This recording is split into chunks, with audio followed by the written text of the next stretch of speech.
2021 की सर चकरा देने वाली पहेलियों से भरी हुई चुरुली मूवी आज हम सुनाने जा रहे हैं। डायरेक्टर लीजो जोस पेलेसरी। IMDb rating 7। दोस्तों, आपसे एक रिक्वेस्ट है, प्लीज शुरू से मूवी को ध्यान से सुने, वरना आप एंडिंग नहीं समझ पाएंगे। पेरुमोदान कौन है, क्या आप जानते हैं? सबको गुमराह करने वाला एक शातिर शैतान। एक दिन एक साधु ने उसे पकड़ने की ठानी। बड़ी बहादुरी के साथ वो घने जंगलों की तरफ चल पड़ा और मीलों तक चलता रहा। ये जंगल बड़ा अजीब है और साधु को रास्ता नहीं मालूम। यहाँ के सारे पेड़ पौधे, कीड़े मकोड़े, जानवर उसके मजे ले रहे हैं, क्योंकि वो पेरुमोदान को जानते हैं। साधु के सर पे एक टोकरी है। आगे जाकर उसे जमीन पर गेंद जैसी कोई चीज मिली।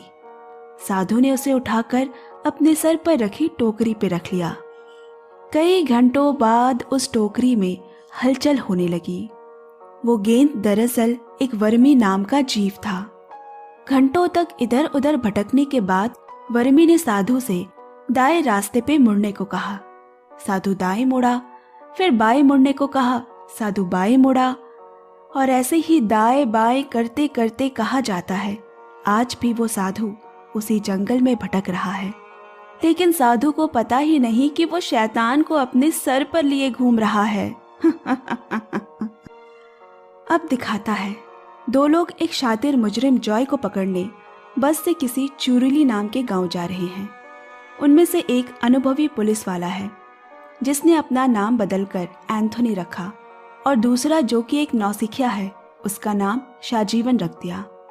वो दोनों अंडर कवर एजेंट बनकर जा रहे हैं। बस धीरे धीरे किसी नदी की तरह करवट लेते हुए जंगल की गहराइयों में उतरती जा रही है। अब दोनों ने एक जगह रुककर पेट भर खाना खाया और चुरुली गांव की तरफ जाने का रास्ता पूछा। थोड़ा आगे जंगल के अंदर जाने पे एक जीप मिलेगी जो उन्हें चुरुली गांव तक ले जाएगा। वहां से निकलते वक्त किसी ग्राहक ने अखबार में पढ़ा कि विलायत से आए दो लोगों को एलियंस ने अपहरण कर लिया है। अब जंगल के रास्ते आगे बढ़ते हुए दोनों बातें कर रहे हैं। ये मुजरिम बड़ा ही चालाक है, हमारे इस जंगल में कदम रखते ही उसे पता चल गया होगा, लेकिन हम भी कम थोड़ी ना है। सामने जीप खड़ी दिखी। जीप वाला गांव का ही आदमी लगता है। फिर एंथनी बोला, हम कोडोचूड़ू कुटियारी गांव से आए हैं, रबड़ की खेती के लिए गड्ढे खोदने के लिए बुलाया है। ड्राइवर बोला, अच्छा, थक्कन की यहाँ क्या? लेकिन वो तो अभी गांव में नहीं है, कुछ दिनों में लौटेगा। पर कोई बात नहीं, अब तुम इतनी दूर से आए ही हो तो कुछ दिन वहीं रह लेना। धीरे धीरे बाकी लोग भी गांव जाने के लिए जमा हो गए। एंथनी ने शाहजीवन से कहा, इस जॉय को आज तक कोई नहीं पकड़ पाया, क्योंकि किसी ने उसे देखा ही नहीं है, और तो और उसका नाम किसी राशन या वोटर कार्ड में भी नहीं है। शाहजीवन बोला, तब तो मुश्किल लगता है उसे पकड़ पाना, क्या पता वो हमारे बीच ही मौजूद हो। इतने में जीप वाले ने आवाज दी। दोनों सामने की सीट पर बैठ गए। काफी देर से एंथनी ही इधर उधर की बातें बोलकर उनसे दोस्ती करने की कोशिश कर रहा है। बाकी सब सर हिलाकर हंसते हुए उसे सुन रहे हैं। उनकी जीप घने और घने जंगलों में धंसती जा रही है। कई घंटे बाद उन्हें एक लकड़ी का पुल मिला, और जैसे ही वो पुल पार हुआ, गाड़ी में बैठे सभी लोगों की हरकतों में अचानक से बदलाव आ गया। जो लोग अब तक हंस रहे थे वो गाली देकर उनसे बात करने लगे। एंथनी और शाहजीवन को ये बात कुछ अजीब लगी। अब उनके रुकने का बंदोबस्त चुरेली गांव के ही एक छोटे से ढाबे में किया गया, जिसके मालिक का नाम है माणी। जब तक थक्कन नहीं लौटता वो यहीं रहेंगे, साथ ही उन्हें यहाँ के सारे काम भी करने पड़ेंगे। पर धीरे धीरे ये होने लगा कि एंथनी गांव वालों के तौर तरीकों और मौज मस्ती में डूबने लगा। वो उन्हीं की तरह सुबह सुबह शराब चढ़ा लेता और दिन भर सोता रहता। वहीं दूसरी तरफ शाहजीवन उन सबसे थोड़ा अलग है। वो शराब नहीं पीता और जब भी मौका मिलता लोगों से पूछताछ करता रहता। ना जाने कितना समय बीत चुका है, शाहजीवन को तो ऐसा लगने लगा है कि वो हमेशा से ही यहाँ बस गया है। इधर शाहजीवन एंथनी को कुछ भी कहने की कोशिश करे वो उसे डांटकर चुप करा देता, क्योंकि एंथनी सोचता है अब इतनी भी जल्दबाजी क्यों करना, जब थक्कन आएगा तब देखा जाएगा। एक दिन शाहजीवन ने एक अजीब सपना देखा। चमकती आंखों वाले दो लोग जो उसे घूरते हुए जा रहे हैं। तभी जंगल तेज रोशनी से भर गया। घबराकर उसकी नींद टूट गई। भागकर वो बाहर आया। एक रोशनी जैसा कोई तारा टूटकर तेजी से जंगल के बीच से गुजरा हो। मालूम नहीं वो एक सपना था या सपने के अंदर सपना। जब सुबह शाहजीवन ने ये बात ढाबे के मालिक मानी भाई से कही तो उसने किसी अग्निदेव की कहानी उसे बताई जो इस जंगल में रात के समय घूमती रहती है। इसके अलावा उसे और भी बातें मालूम चली, जैसे यहाँ सभी लोगों के एक से ज्यादा नाम हैं और हर किसी ने चाहे छोटे से छोटा हो या बड़े से बड़ा कोई न कोई जुर्म किया है। यहाँ का कोई भी कुछ भी सीधा सीधी नहीं बताता। ऐसा लगता है पूरा गांव ही मुजरिमों से भरा पड़ा है। तो फिर एक दिन शाहजीवन खुद ही थक्कन का घर ढूंढने निकल पड़ा। आखिर पता तो चले ये थक्कन रहता कहाँ है। रास्ते में उसे एक घर के बाहर बुढ़िया दिखी। उसने जॉय के बारे में पूछा तो वो बुढ़िया बोली, तुम्हारा चेहरा काफी जाना पहचाना सा लग रहा है। और अचानक उसे मारने को दौड़ी। किसी तरह जान बचाकर वो वहां से भागा। पता नहीं गांव वाले क्यों शाहजीवन से कहते हैं कि उसे पहले भी देखा है। अब वो एंथनी को भी सारी बात बता रहा है। यहाँ के लोगों के कई नाम हैं, कितनों ने कोई ना कोई जुर्म भी किया है। जिस पर एंथनी बोला, जिसे पकड़ने आए हैं उस पे ध्यान दो, बाकी सबसे हमारा कोई लेना देना नहीं। अब 2 दिन बाद मनी भाई के इसी ढाबे पे ईसा मसीह का धार्मिक समागम होने वाला है उनकी बेटी के नाम पर। तो सबको मिलकर ही सारे इंतजाम करने होंगे। पूरे गांव के लोग परिवार समेत चर्च के लोग भी शामिल होंगे। जॉय को पकड़ने का इससे अच्छा मौका नहीं मिल सकता। समागम का दिन आया, लेकिन जॉय का कहीं अता पता नहीं और ना ही थक्कन आया। अब दोनों को लगने लगा है कि कहीं थक्कन ही तो जॉय नहीं। अब कुछ दिन और बीत गए। एंथनी किसी गांव वाले के साथ शिकार करने चला गया। 3 दिन हो गए पर वो अभी तक नहीं लौटा। शाहजीवन को चिंता सताने लगी और उसे ढूंढने निकल गया। वो एक घर के पास पहुंचकर रुक गया और घर की दीवारों को कुछ देर तक देखने लगा। कुछ घड़ी के कल पुर्जों की तरह आकृति बनने लगी वहां, और धीरे धीरे वहां रोशनी दिखने लगी जिसमें शाहजीवन बिल्कुल सम्मोहित होने लगा। शाहजीवन में इन दिनों कुछ बदलाव तो जरूर आए हैं। वो ज्यादा खोया खोया रहता है, एक टक किसी चीज को देखता रहता है, मानो ये जंगल उस पर असर कर रही हो। अब अगले दिन एंथनी लौटा, लेकिन शिकार के नाम पर एक खरगोश भी ना मार पाया। मनी भाई ने उसे बहुत भला बुरा कहा और फिर इस चुप चुप से रहने वाले शाहजीवन ने आकर एंथनी का बीच बचाव किया। लोग उसे डरने लगे हैं। एक दिन पास के गांव से कोडुकू नाम का एक आदमी आया जिसे चुरुली में सब जानते हैं। उसकी भी दारू की भट्टी है। उसे शाहजीवन और एंथनी कुछ ठीक नहीं लगे और शाहजीवन का चेहरा उसे भी देखा हुआ सा लगा। कहते हैं कि उसकी आंखें एक नजर में ही लोगों को परख लेती है। अब शाम को मनी भाई समेत वो दोनों और बाकी लोग भी दारू बेचने मेला पहुंचे। वहां एक खेल चल रहा है, कौन कितनी तेज थप्पड़ मारकर दूसरे को गिरा सकता है। कुछ 1-2 को हराने के बाद कोडुकू ने शाहजीवन को चुनौती दी। नाना करते हुए भी उसे मजबूरन हिस्सा लेना पड़ा, और जितनी बार उसके कान में थप्पड़ बजता उसे कुछ अजीब सा जादू टोने की चीजें दिखाई देती। पता नहीं उसे ये सब क्यों दिखाई दे रहा है। खैर, वो भी ज्यादा देर तक कोडुकू के सामने टिक नहीं पाया। अब यहाँ रात में एंथनी की नींद खुली। देखा शाहजीवन बगल में नहीं है। वो दोबारा सो गया। थोड़ी देर बाद शाहजीवन शांत दरवाजे पे खड़ा है और अगली सुबह से कोडुकू किसी को नहीं दिखा। उसकी लाश दूर नदी के पास पड़ी है। अब एक दिन एक आदमी के साथ दोनों ढाबे के लिए जंगली जानवर का शिकार करने निकले। शाहजीवन दल का नेतृत्व कर रहा है। उसे वहां फिर अजीब सी रोशनी दिखी जैसे सपनों में दिखाई दी थी, और उस ओर एकाएक गोली चल गई। एक बड़ा जानवर मारा गया जो बहुत दुर्लभ माना जाता है। इस बीच एंथनी को पीठ में चोट लग गई। वो आदमी उस मरे जानवर को लेकर आगे निकल गया। रात भर दोनों को भटकते भटकते सुबह हो गई। तब जाकर एक गांव के कुछ लोग उसे उठाकर एक दाई के पास ले आए। वो एक छोटे लड़के के साथ वहां रहती है। वो जगह बिल्कुल शाहजीवन के उस दिन की झलकियां जैसी है जब वो थप्पड़ मारने वाला खेल खेल रहा था। उसे ऐसा लग रहा है जैसे वो यहाँ पहले भी आ चुका है। रात को उस औरत ने एंथनी पे कोई झाड़ फूंक शुरू की और उसे अजीब सा सम्मोहन होने लगा। रात बीत गई। सुबह तक एंथनी अपने पैरों पे खड़ा है, मगर जैसे ही वो वहां से जाने के लिए निकले, औरत ने पीछे से आकर शाहजीवन को उसके यहाँ रह रहे लड़के के साथ कुकर्म करने के लिए बहुत गालियां दी। एंथनी ने जैसे तैसे पैसे देकर उसका मुंह बंद किया, पर शाहजीवन को कल रात की घटी ऐसी कुछ भी घटना का याद ही नहीं। जब तक दोनों चुरीली गांव वापस आए, एक और बड़ा कांड उनका इंतजार कर रहा है। थकन वापस आ चुका है और गांव वालों को ये भी पता चल चुका है कि एंथनी और शाहजीवन को किसी ने नहीं बुलाया। उनका झूठ पकड़ा गया। सारे गांव वालों ने उन्हें घेर लिया और उन्हें मारने की बातें करने लगे। कोई कहता मार कर काट दो, कोई कहता जला दो।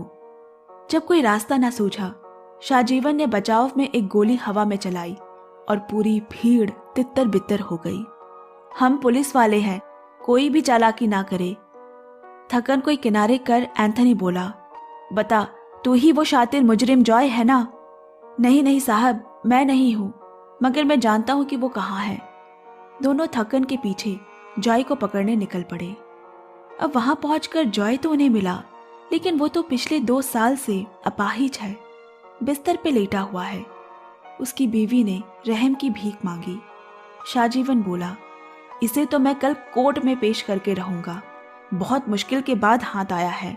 इस पे दुर्लभ जानवर को मारने का, एक आदमी के कत्ल का और एक नाबालिग के साथ दुर्व्यवहार संबंध बनाने का आरोप है। पूरा गांव भी वहां तब तक आ पहुंचा। थक्कन, उसकी बीवी समेत पूरा गांव उन दोनों पे हंसने लगा। कहने लगे, अच्छा तो तुम इस अपाहिज को लेकर जाओगे कैसे? वो सभी अजीब ही तरह से पेश आ रहे हैं। शाहजीवन ने मनी भाई पे गोली भी चलाई, पर वो तो हंस रहा है। और फिर अचानक सब चुप हो गए, जैसे सम्मोहित हो गए हैं। तभी जॉय बोला, मनी भाई मुझे जाने दो, मुझे इस गांव से निकलना है। अब जीप से एंथनी और शाहजीवन आधी रात जंगल से जा रहे हैं और पीछे जॉय बैठा है, उसके हाथ बंधे हुए हैं। बीच रास्ते में जॉय बोला, सफर लंबा है तो मैं आपको एक कहानी सुनाता हूँ। कहानी में एक साधु है, यानी पुलिस वाला।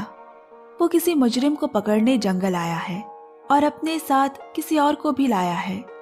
धीरे धीरे बहुत दिन गुजर गए, मगर उसे ये नहीं पता कि यहाँ सभी लोग अनजान बन रहे हैं। उन्हें सब पता है, क्योंकि उनसे पहले भी एक पुलिस वाला आया था और उससे पहले भी और उससे भी पहले एक पुलिस वाला आया था। उन्हें ये भी नहीं पता कि यहाँ सभी के किरदार बदल जाते हैं। तभी एंथनी ने शाहजीवन से कहा, लगता है हम रास्ता भटक गए हैं। अभी तक वो लकड़ी का पुल भी नहीं मिला और घूम फिर कर एक ही जगह पहुंच रहे हैं। पीछे बैठा जॉय बोला, मुझे रास्ता मालूम है, हम इस रास्ते से जा सकते हैं। एंथनी ने उस तरफ गाड़ी मोड़ी, फिर उसने दूसरा रास्ता दिखाया। एंथनी उस तरफ गाड़ी ले गया और इस तरह पूरे जंगल में वो गोल गोल घूमने लगे, किसी चक्री की तरह। और अंत में आसमान पर पूरा चांद दिखाता है, जो एक नई प्रक्रिया, एक नई साइकिल की ओर इशारा करते हैं। साइकिल पूरा होने पे सम्मोहन टूट गया। जॉय अपाहिज से सामान्य बन गया और अब तीनों अपनी इस साइकिल की हकीकत को भूल गए। सब कुछ रीसेट हो चुका है और किरदारों के बदलने का भी वक्त आ चुका है। जैसे चांद की चांदनी से अमावस्या तक का सफर होता है, इस मूवी में उनका पूरा समय भी इसी चांद की तरह है, जिसका अंत ही शुरुआत है और शुरुआत ही अंत। चलिए अब पूरी कहानी में हुआ क्या, इसे समझते हैं। जैसा कि मैंने ऊपर कहा है, इस कहानी के किरदार जगह बदलते रहते हैं, और ये कई बार हो चुका है। ये पूरा गांव एक तरह के सम्मोहन से घिरा हुआ है। सबसे पहला संकेत लकड़ी का पुल पार करते ही सबके हाव भाव का बदल जाना, जो ये दिखा रहा है कि अब वो गांव के सम्मोहन चक्र के अंदर दाखिल हो चुके हैं। दूसरा संकेत, यहाँ सबके नाम नकली है, यहाँ तक कि यहाँ आने से पहले एंथनी और शाहजीवन ने भी नकली नाम रखे और अंत तक उनके असली नाम का भी नहीं पता चला। इसी तरह जॉय का नाम भी नकली है, क्योंकि उसके पहले भी उसे किसी ने नहीं देखा था। इस कहानी में 3 मुख्य पात्र हैं, एक शिकार, एक शिकारी और एक चारा, जिसे पकड़ने आए हैं। हमें कहानी में जिसकी जो जगह लग रही है, असल में वो उसकी जगह है नहीं। जैसे कि हमें लग रहा है एंथनी और शाहजीवन शिकारी हैं जो जॉय का शिकार करने चुरुली गांव आए हैं, मगर हकीकत में जॉय तो सिर्फ एक चारा मात्र है। असली शिकारी शाहजीवन है, जो एंथनी का शिकार करने उसे यहाँ लाया है। जी हाँ, आपने सही सुना, यहाँ शिकार एंथनी का हो रहा है और ये सब कुछ एक सम्मोहन के अंतर्गत अपने आप हो रहा है, जो उसी मायावी दाई ने किया है जिसने एंथनी का इलाज किया था। इस साइकिल में चारा है वो मुजरिम, शिकारी है वो सम्मोहित इंसान जो चुरुली गांव से अपना अगला शिकार ढूंढने जाता है, और शिकार वो नया इंसान जो चारे के लालच में चुरेली गांव आता है। अब आप सोचेंगे कि दाई को तो कहानी के अंत में दिखाया गया, तो फिर शुरू में वो सम्मोहन का जादू कैसे कर सकती है। लेकिन अगर आपने कहानी ध्यान से सुनी होगी तो जो शाहजीवन है उसे झलकियां आती थी, उसे अजीब सपने आते थे और लोगों का बार बार कहना कि उसका चेहरा जाना पहचाना है। उस मायावी दाई की कुटिया आकर उसे लगा कि वो पहले भी ये चीजें देख चुका है, जो ये बताता है कि वो यहाँ पहले भी आ चुका है और कब से इस नई साइकिल की शुरुआत हो चुकी थी। ये एक चक्र है, एक भंवर जिसमें कोई शुरुआत कोई अंत नहीं है। अब मैं आपको पिछले साइकिल में ले चलूं तो कुछ ऐसा हुआ होगा। ध्यान से सुनना। जॉय जो इस साइकिल में एक मुजरिम है, लेकिन पिछले साइकिल में वो एक शिकारी होगा, यानी वो सम्मोहित इंसान जिसने अपना अगला शिकार ढूंढा होगा, और वो होगा शाहजीवन। फिर शाहजीवन और जॉय चारा यानी मुजरिम को ढूंढने चुरुली गांव में आए होंगे, जहां शाहजीवन जख्मी हुआ होगा और फिर उसी मायावी दाई के पास पहुंचा होगा जिसने उस पर जादू टोना किया, जिस वजह से इस साइकिल में उसे उसकी झलकियां आती है। उसके बाद जॉय ने जंगल में रहते हुए वो सारे गलत काम किए होंगे, किसी का खून, विलुप्त होने वाले जानवर का शिकार और नाबालिग के साथ कुकर्म। अब जॉय और शाहजीवन मुजरिम को लेकर जंगल से निकल रहे होंगे कि तभी चांद का दिखना हुआ और फिर से एक नया साइकिल शुरू हो गया। एक बार फिर किरदार बदले, जॉय बन गया मुजरिम यानी कि चारा, शाहजीवन वो बन गया शिकारी जिसने नया शिकार किया एंथनी का। अब शाहजीवन सम्मोहन की धुन पर वो सारी चीजें करता जा रहा है जो उसे उसके अगले किरदार में बदल देगा, यानी एक मुजरिम जिसने कोडोकू को मारा, फिर विलुप्त जानवर का शिकार किया और अंत में नाबालिग के साथ कुकर्म। अगर हम बस शाहजीवन के किरदार को देखें तो शायद आप और अच्छे से समझ पाएंगे। सबसे पहले उसका किरदार एक शिकार का था, उसके बाद एक शिकारी बना और अंत में मुजरिम यानी कि चारा। हर एक मून के साइकिल के साथ उसका किरदार भी बदल रहा है। अब आने वाले नए साइकिल में शाहजीवन के किरदार की जगह कौन लेने वाला है, क्या आप सोच पा रहे हैं? जी हाँ, आपने सही सोचा, एंथनी। वो पहली दफा चुरुली गांव आया शिकार बनकर, अब वो शिकारी बनेगा जो एक नई शिकार को चुरुली गांव में लाएगा। शुरू में सुनाए उस कहानी के मुताबिक एंथनी ही वो साधु है, सर पे रखे टोकरी में वर्मी है शाहजीवन, और जिस अनजान मुजरिम या शैतान को पकड़ने आए थे वो जॉय है। ये जो किरदार है, शिकार, शिकारी, चारा, ये अपना किरदार बदलते रहते हैं बार बार बार बार। यही चुरुली गांव की मायावी दुनिया है, जो एक बार आ गया वो यहीं फंसकर रह गया। दोस्तों, बहुत ही समय देकर, चीज़ों को समझकर, रिसर्च कर आज इस मूवी को हमने एक्सप्लेन किया। आशा है हम आपको इस मूवी को ठीक से समझा पाए। पसंद आए तो प्लीज़ लाइक, शेयर, कमेंट, प्यार पक्के से देते रहे। Bye bye, take care and love you. Hello guys, hello guys, hello guys, Like and subscribe.